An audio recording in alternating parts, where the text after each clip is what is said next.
Are hobbies just wastes of money, frivolous distractions from the reality of being an adult? Obviously not. Obviously not. Honestly, the older I get, the more I understand why parents tell their kids to never grow up and why Adam Sandler lost it for that second and Billy Madison. Right? Billy Madison, is that? Yeah. Why am I even talking about this? Well, it's been at the top of my mind for a little bit now, and I thought, why not just make a video, get my thoughts out there? Because in some recent experiences, I've talked with other adults, some of whom have expressed to me in a roundabout way that you can't really progress career-wise if you don't throw aside frivolous things like hobbies and gaming and such. And then also in some rare instances where I've been out, say with my wife at a coffee shop and we're cracking some packs and just doing our own thing, having a great time, we get a lot of questions, but sometimes we get those questions that they're like interrogations.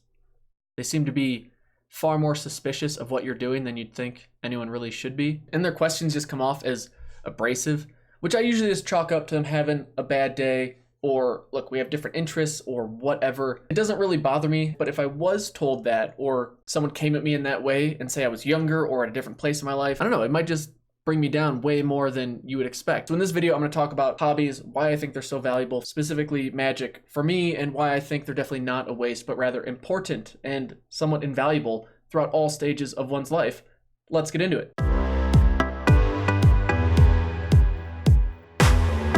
I don't really have a desk to kick my feet up on. All right, let me start this rambling from the perspective of being a young lad, mountain boy magic, as it were. I had little to no responsibility, I had little to no money, but whatever I did scrape together, I usually spent on gaming in one way or another, whether it was Pokemon cards or Magic or Dragon Ball Z or my Nintendo 64. Oh my goodness.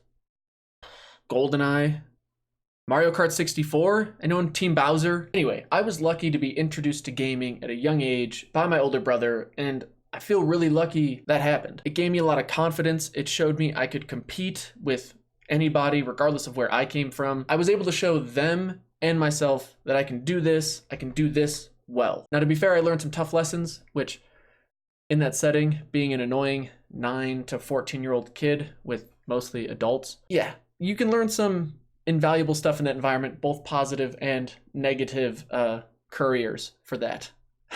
And in looking back on it, no way could I view all of those experiences as a waste. So whatever Christmases or birthday monies were spent to keep me gaming in some way or another, I would view as well worth it. If you're a parent coming at this topic in some way or another, from my firsthand experience, I would say gaming is quite valuable. Especially when you're young, it's hard to find that place you belong. And I think Magic is second to none when it comes to providing some type of venue or avenue to find where you belong. I could ramble about that for hours. I'm sure just about anyone in the community has some story related to that, but the list goes on and on about how significant and how impactful that hobby and that connection and that community that it brings you into, how important all that can be. And one more reason to support your friendly LGS as well. So just take that for what it's worth. But then you start getting a little older and priorities change and you got more stuff you have to do. When I was getting into high school and college, for me, a lot changed. My ability and time that I could spend gaming just fell off. I was spending all my time, my hobbies became more school and sports related.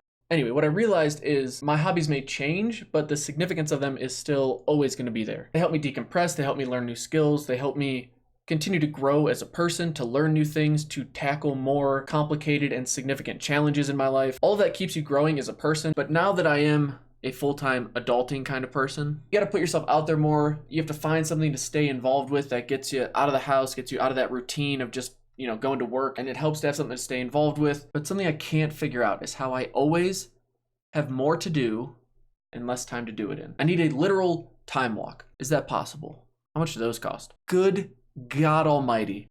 All right, we're losing it. Let's try and recap this. So basically, early on in life, hobbies, gaming, whatever, to helping you build social skills, just learning valuable lessons. It gives you something to be interested in, but also helps you develop as a person. And then as you become teenager into adult life, it gives you purpose. It gives you something to keep just building in and growing in. And I don't know, they're just awesome. You need hobbies. Hobbies are essential. That's the point of this entire video, is you need to have some hobbies. So if people want to say, throw those aside and do more adult ones or whatever, I think that's just, I don't get where that comes from. And to touch on the monetary piece, of course, budgets are all subjective, but to me, it's under the category of entertainment. I think any reasonable or realistic budget has an entertainment spot in there. People spend it on what they want. Some people like going out to eat or going to see movies and whatever. Like, to me, a six-pack is a pre-release kit.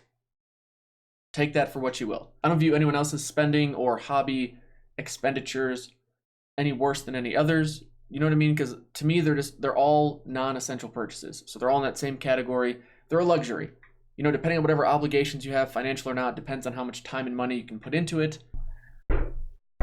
I'd love to hear what value your hobbies give you and what you enjoy and what you're passionate about. But overall, just thank you so much for watching. We'll see you in the next video. Peace. I mean, some people collect cars. I collect cards. Some have custom paint jobs. Mine have custom paint jobs. Some cars are shiny. Some of mine are shiny. They put theirs in garages. Put mine in deck boxes. And the more you have, the bigger and bigger garage you need for them. Basically the exact same thing. Just saying.